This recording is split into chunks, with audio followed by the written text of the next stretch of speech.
मैंने अपनी आंखों के सामने एक शख्स को देखा, रोता है जब बयान करता है। वो अभी भी कहता है, हजरत मैंने मेडिकल रख लिया दवाइयों का, ये जो मेडिकल स्टोर होते हैं। कहने लगा हजरत मुझे कोई तजर्बा था नहीं और बस मैंने 12वीं तक पढ़ाई की थी, अब मेडिकल रख तो लिया, दवाएं रख तो ली, अब पर्चा पढ़ने में नहीं आए। यार डॉक्टरों के पर्चे को ऐसे थोड़ी साफ होते, घसीटन होती है। एक हकीम का पर्चा नहीं पढ़ सकता, उसका ही कंपाउंडर पढ़ सकता। समझ रहे हैं आप? एक हकीम जी से मैंने दवा ली तो बोले वो हमारे उस मेडिकल से लेना। मैंने कहा इसके अलावा कहीं मिलेगी भी नहीं। बोले क्यों? मैंने कहा जब मौलाना हो के मुझे समझ में नहीं आ रही है तो और किसके समझ में आएगी? भाई उनकी उर्दू हम नहीं समझ पा रहे हैं, क्या लिखा है क्या नहीं लिखा है अल्लाह ही जाने। तो भाई क्या है? तो कहने लगा वो हजरत मेरे समझ में नहीं आती थी, वो घसीटन गया डॉक्टरों की। अब बड़ी मुश्किल से मैं किसी को व्हाट्सअप करता था पर्चा, जब तक वो हिज्जे निकाल के बताता था तब तक ग्राहक चला जाता था। बड़ी मुश्किल से अल्लाह अल्लाह करके मेडिकल खोला था और वो मेडिकल भी फेल होने की कगार।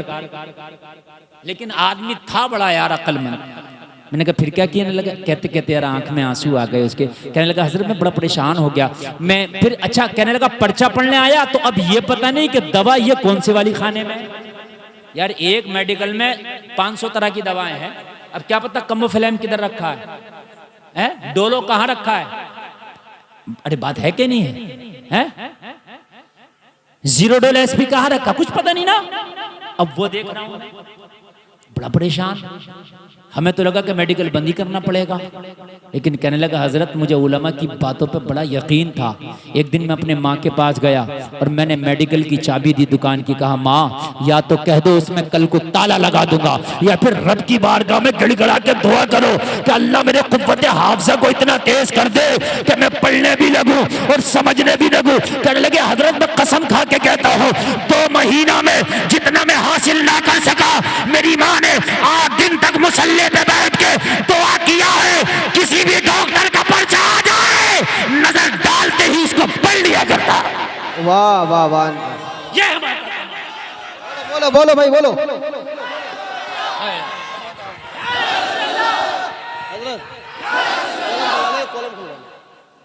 कॉलम का मजा आ रहा है। असल में ये कॉलम ना सामने से हट जाओ कॉलम के, और तुमने ये गलती की सिर्फ 2 कॉलम लगाए। आपको कम से कम यहाँ से 8 से 7 कॉलम लगाना चाहिए था वापसी के लिए।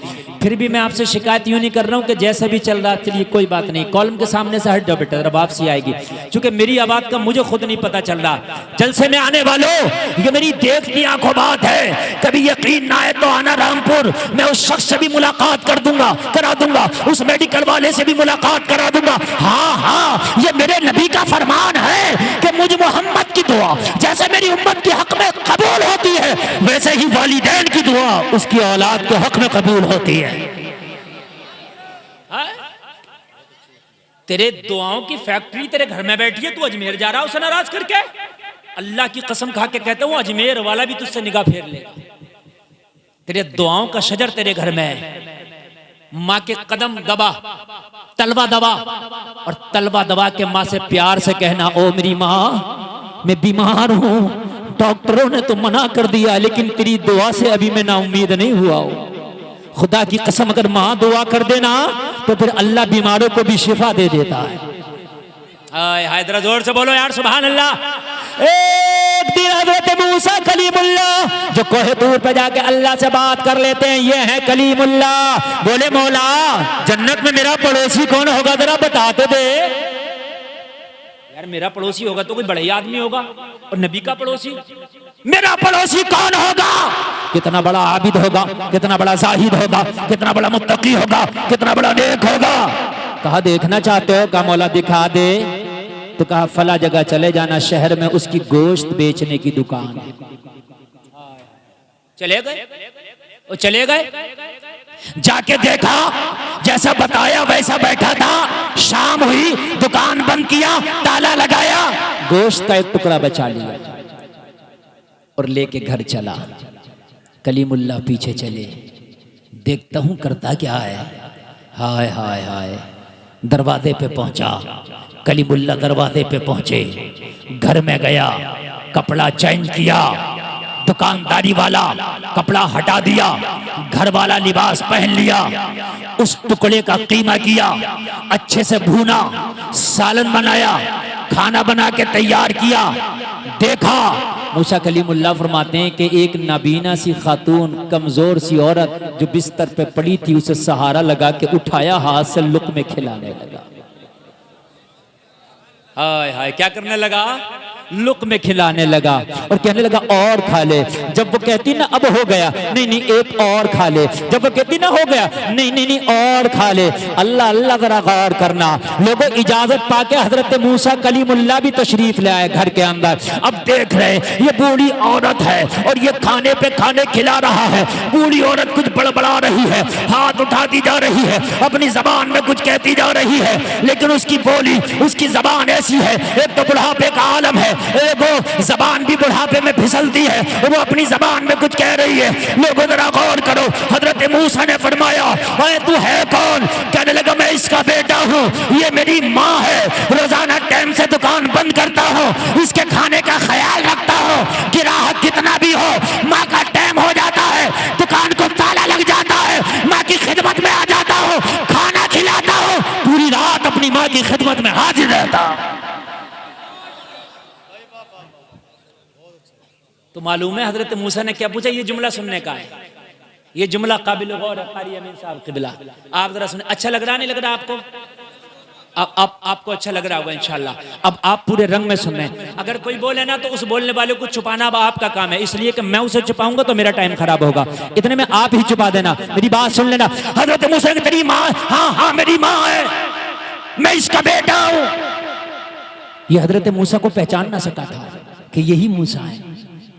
तो कहने लगे ये तो बता, तूने खाना खिलाया तो ये क्या बड़बड़ा रही थी, क्या कह रही थी?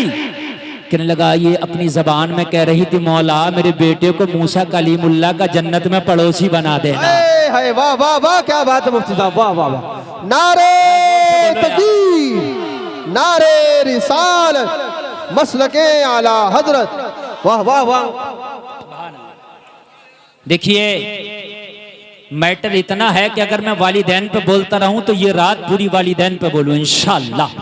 अरे भाई भाई इधर वाले हैं भाई, उधर खातिन खड़ी है। बेटा बेटा ए मोबाइल वालों, बैठ जाओ यार, ये तो कोई डिस्टर्ब ये होता ना तो टाइम खराब होता। मैं कह रहा हूँ ना टाइम बहुत तेजी से चल रहा है, इसमें अगर उठा बैठक में खराब करोगे आपको सुबह को अफसोस होगा। यार हजरत को बुलाया और हम बुलवा ना सके, बुलवा लिया है। ये कारी अशरफ साहब का काम था, कारी अमीन साहब का काम था, मौलाना लतीफी साहब का काम था, अब सुनना ये आपका काम। हाय हाय वाह वाह। बुलाना इनका काम था, सुनना आपका काम है। और आप जैसा सुनेंगे मैं सुना रहा हूं। देखिए रात मैंने 2 घंटा 7 मिनट तकरीर की है, सुना तो की मैंने, ठीक है। और आप अगर सुनेंगे तो मैं आपको भी 1 घंटा 7 मिनट तो इंशाल्लाह सुना ही दूंगा इंशाल्लाह। मेरी माँ है, ये कह रही थी मौला मेरे बेटे को मूसा का पड़ोसी बनाना। हो मौला, मेरा पड़ोसी जो बना है ये माँ की दुआओं का सदका है। लोगों 2 मोहब्बतें ऐसी हैं जिनमें लालच नहीं है। लोगों 2 मोहब्बतें ऐसी हैं कि कभी उनमें हसद पैदा नहीं होता। तेरा सगा भाई भी तुझसे हसद कर सकता है, और मैं ऐसी मिसालें दिखा दूंगा कि सगे भाई को सगे भाई से हसद हो गया, मगर बाप को अपने बेटे से कभी हसद नहीं हो सकता। बाप हमेशा चाहता है कि मेरा बेटा मुझसे बड़ा बने। बाप हमेशा चाहता है कि मेरा बेटा मुझसे बड़ा बने। आज तक एक मिसाल नहीं दिखा सकते कि बाप ने बेटे से हसद कर लिया। बाप अगर हाफिज है तो बाप चाहता है कि बेटा आलिम बने। बाप अगर आलिम है तो चाहता है बेटा मुफ्ती बने। लेकिन भाइयों में हसद हो सकता है, समझ रहे हैं आप? भाइयों में हो सकता है, दोस्तों में हो सकता है, रिश्तेदारों में हो सकता है, लेकिन कभी तेरा बाप तुझसे हसद नहीं कर सकता। तेरी माँ, तू कभी परदेश से आना, सुन यार जरा, तू कभी परदेश से आना और परदेश से आके ना तू 1 साल में आना परदेश कमा के, और माँ से कह देना माँ मैं 1 साल तक परदेश में कमाने गया था, मगर तेरी कसम खा के कहता हूं मैं कुछ ना कमा सका, वहां से खाली हाथ लौट के आया हूं माँ, बड़ी तकलीफ में था। तेरी माँ खुदा की कसम हाथ उठा के शुक्र अदा करेगी, ओ मौला मेरा लाल एक सिक्का ना लाया, ये शिकवा नहीं है, मेरा लाल सलामत आ गया, यही तेरा शुक्र है। ये तेरी माँ है।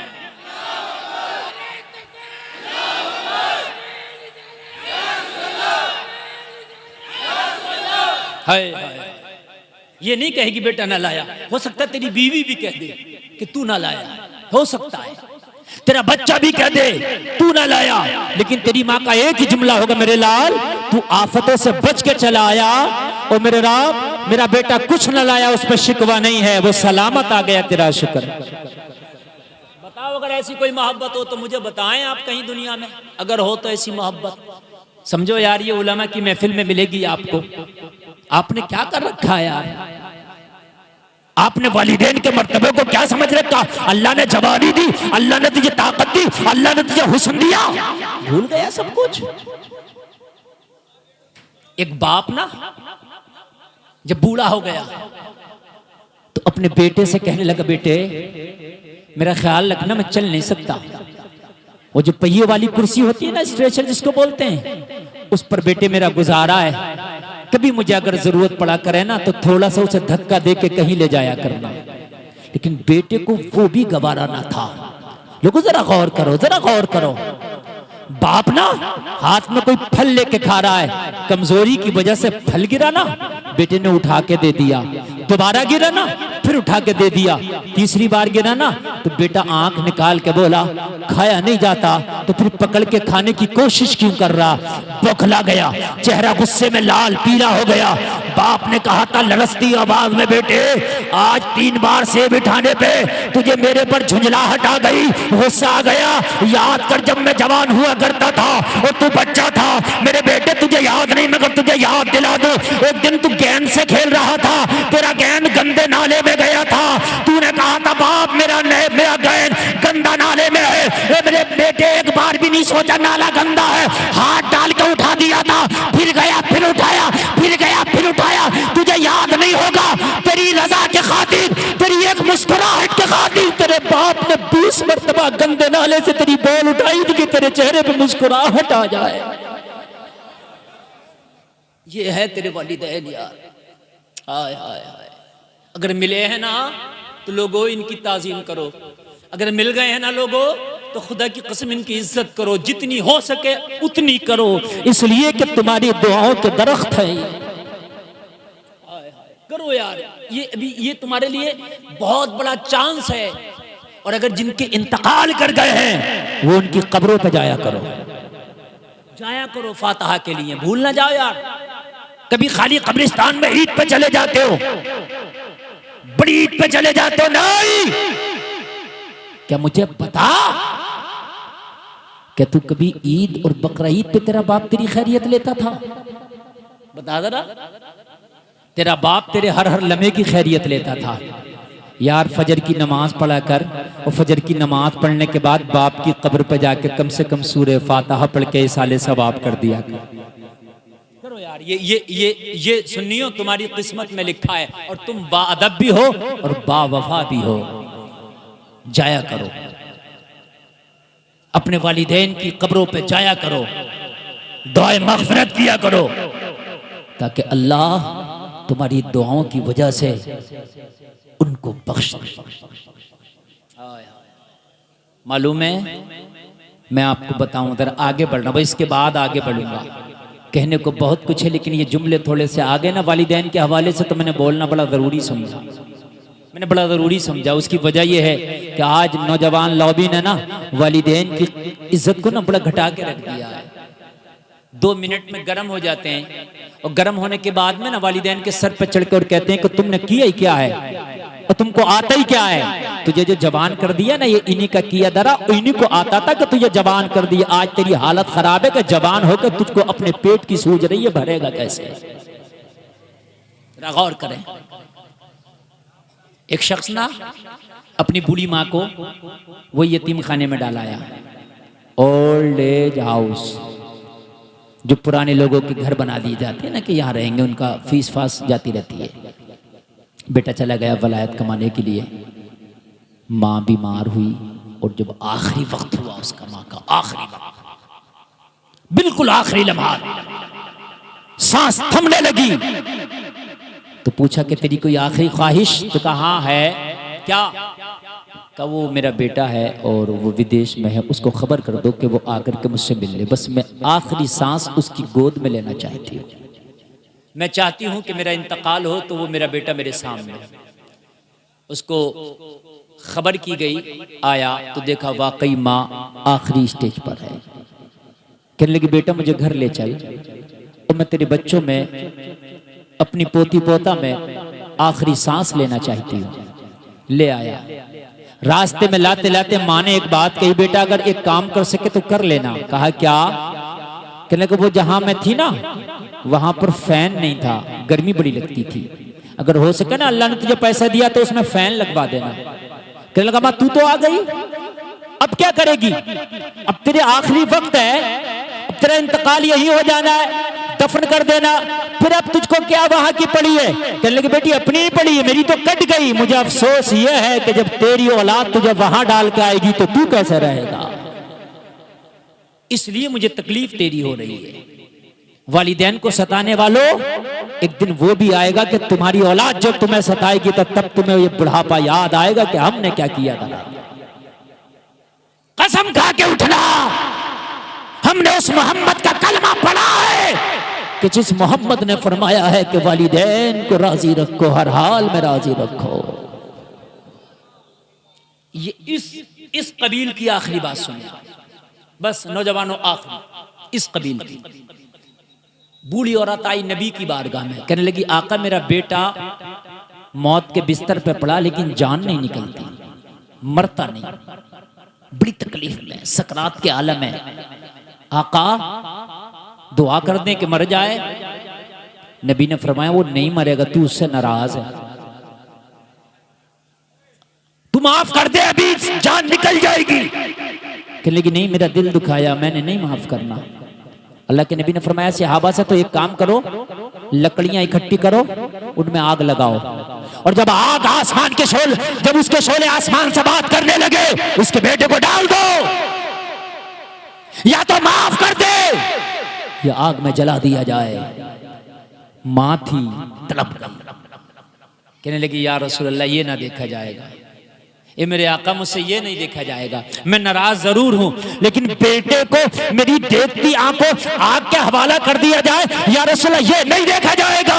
तो फिर करीम मुस्तफा ने फरमाया सोचती क्या माफ ना कर दे? अर्ज करने लगी या रसूल गवाह हो जाए मैंने माफ कर दिया। हाय हाय ये माए हैं, है ना। कभी कभी वालिदैन बात कहते हैं ना तो थोड़ी सी चाहे कड़वी भी लगा करे ना तो नीम समझ के पी लिया करो, इसलिए कि नीम को पीने से कितनी बीमारियां दूर हो जाती हैं। बात है कि नहीं है? नीम के पीने से न जाने कितनी बीमारियां दूर हो जाती हैं। जलसे में आने वालों में तकरीर आगे बढ़ाकर अपने पहलू पे लेकर जाना चाहता हूं। बात अदब की आ गई तो मैंने कह दी थी, फिर वालिदैन का अदब मेरी नजर में सबसे आला है, तो इसलिए थोड़ी सी बात निकल आई तो मैंने कह दी। मेरे नौजवान तकरीर में ज्यादा है इसलिए कह दी। नौजवानों अगर इस दुनिया में कामयाबी चाहते हो तो एक ही राज है कामयाबी का, ईमान जितना पक्का होगा कामयाबी उतनी ही पक्की होगी। कामयाबी तुम्हारी हमेशा ईमान के ऊपर रही है, कभी नहीं रही है तुम्हारी कामयाबी ना तादाद के ऊपर, ना दौलत के ऊपर, ना माल के ऊपर, ना तख्त के ऊपर, ना ताज के ऊपर, ना हुकूमत के ऊपर, ना सिपाह के ऊपर, ना नेजा के ऊपर, ना तलवार के ऊपर, ना इधर के ना उधर के। तेरी कामयाबी जब रही है ईमान के ऊपर। अब समझ ले तकरीर शुरू हो रही है। आज दुनिया बड़ी बेचैन है, बड़ी बेकरार है, कहती है कि हजरत क्या करें, बड़े परेशान है, हालात बड़े खराब है। हमने कहा तुम्हारे हालात कैसे हैं? कहने लगा अल्हम्दुलिल्लाह जुमा पढ़ा था। और तूने जुमा पढ़ा था? कहता हालात खराब है। तो हालात तो तेरी पहले खराब लग रहे हैं। शराबी कहता दुनिया घूम रही हो, दुनिया नहीं घूम रही, तू घूम रहा। मेरी बात गलत तो नहीं है ना? है चमगादड़ बोलता सूरज ही नहीं है, और सूरज है तेरी आंख नहीं है। कहते माहौल अच्छा नहीं है। लो में कौन सा माहौल अच्छा नहीं है? क्या आसमान नीचे आ गया? वही है, नाप के देखो, नाप लो अगर नीचे आया हो तो। क्या पहाड़ अपनी जगह से हट गए? वहीं खड़े हैं, अगर वो हट जाते ना तो तुम ना होते। समंदर क्या अपनी जगह से हट गया? वही है। फिर क्या भाई हालात खराब है? कौन सा खराब हुआ मुझे तो बता। हुआ कौन सा खराब है? हालात खराब है, हालात खराब, कौन सा खराब है? पहाड़ हट गए? भाई एक तो बात ये है कि हजरत वो जो पहाड़ वहां था ना, उधर जो खड़ा था एमपी की वादियों में, वो हट के यहाँ आ गया सहसपुर बिलाड़ी में। अब बड़े हालात खराब। तब तो भी बात समझ में आ रही है कि भाई हालात खराब है, पहाड़ आ गया, दुकानें खराब हो गई, मकान खराब हो गए हैं।